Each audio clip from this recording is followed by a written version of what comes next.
ডাঙৰ খবৰ আহিছে কুকুৰাঝাৰৰ পৰা এই মুহূৰ্তত ডাঙৰ খবৰ আহিছে আৰু ভয়ংকৰ কেৱল ডাঙৰেই নহয় ভয়ংকৰ খবৰ আহিছে কুকুৰাঝাৰৰ পৰা আমি সমগ্ৰ ফটো আহিছে কেইখনমান আমি দেখাবলৈ চেষ্টা কৰিছো হয় নিশ্চয়কৈ কুকুৰাঝাৰত জেহাদীৰ বিশাল পৰিমাণৰ অস্ত্ৰ উদ্ধাৰ হৈছে কুকুৰাঝাৰত জেহাদীৰ বিশাল পৰিমাণৰ অস্ত্ৰ উদ্ধাৰ হৈছে আমি স্ক্ৰীনত দেখাই আছো সেই সময় দৃশ্য আছে আটকাধীন জেহাদী আব্দুল জহৰ শেখৰ স্বীকাৰোক্তিৰ ভিত্তিত উদ্ধাৰৰ বহু পৰিমাণৰ বিস্ফোৰক অস্ত্ৰ গুলি বাৰুদ কুকুৰাঝাৰ জয়পুৰ নামপাৰাৰ পৰা উদ্ধাৰ এই সমস্ত ইতিমধ্যে সেই বিশেষ দৃশ্য আমি দেখাবলৈ চেষ্টা কৰিছো অভিযানকালত 4টাকৈ হস্তনিৰ্মিত ৰাইফল 34 জাৰি সজীৱ গুলি 24টা খালি কাৰ্টুজ উদ্ধাৰ কৰা হৈছে আইডি নিৰ্মাণৰ বাবে ব্যৱহাৰ হোৱা সামগ্ৰী উদ্ধাৰ কৰা হৈছে এই মুহূৰ্তত কুকুৰাঝাৰৰ পৰা আহিছে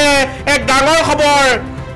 উল্লেখ কৰিব লাগিব যোৱা 17 ডিচেম্বৰত কুকুৰাঝাৰ ভিন্ন প্ৰান্তত জেহাদীৰ বিৰুদ্ধে অভিযান চলাইছিল এছটিএফে আৰু কেইবাজনো জেহাদীক আটক কৰিবলৈ সক্ষম হৈছিল আৰু 18 ডিচেম্বৰত আটকাধীন জেহাদীকেইটাৰ এছটিএফে সোধা পোছাৰ বাবে গুৱাহাটীলৈ আনে আটকাধীন জেহাদী আব্দুল জহৰ শেখ স্বীকাৰোক্তিৰ ভিত্তিত কুকুৰাঝাৰ জয়পুৰ নামপাৰাৰ প্ৰায় অস্ত্ৰসমূহ উদ্ধাৰ কৰা হৈছে বুলি ডিজিপিয়ে আজি এক টুইট যোগে জনাইছে এই মুহূৰ্তত ডাঙৰ খবৰ আহিছে কুকুৰাঝাৰৰ পৰা কুকুৰাঝাৰ জেহাদীৰ বিশাল পৰিমাণৰ অস্ত্ৰ উদ্ধাৰ হৈছে জেহাদী আব্দুল জহৰ শেখৰ